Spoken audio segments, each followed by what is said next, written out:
باره تو مرچی باره ما دیوان کتا تو کمو دیوان گرم ده شاعری سنایی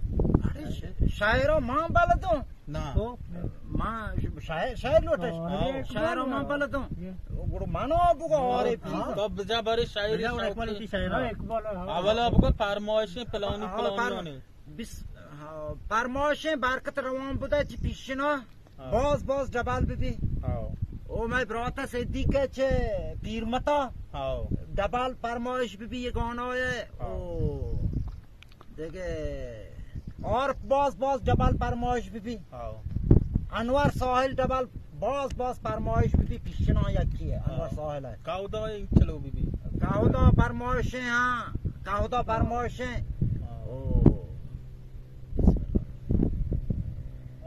فرمایش کوٹتا نے شروع کا سوچی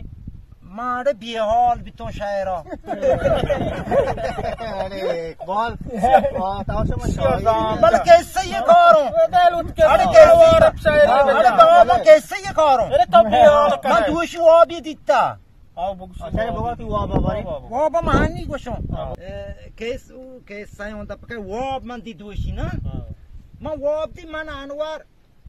صوب سرا پادات کے لوٹن پر چابارا ما منبوسی اسوار بیتن جهل حمید نه منبوس والا منبوس اسوار بیتن جهل بیتن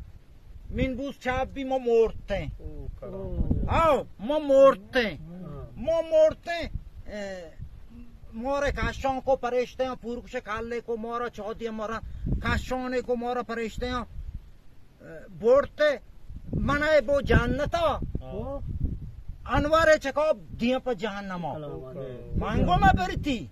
انوار پیریاتے نے منا بورتے جانتا من جانت تپا امداد راج کے بارے انوار منکشی اڑے سی بھی اقبال دائے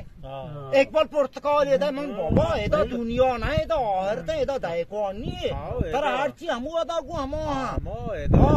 دائے کونی انوار چکاب دیاں پر جہنما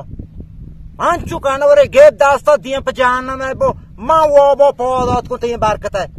ماں کا پادات کو ہما دوشگی نے تنیدی من سانگ جنا انور سرا انور ٹیک پون دازستان ہے باری چطور بھی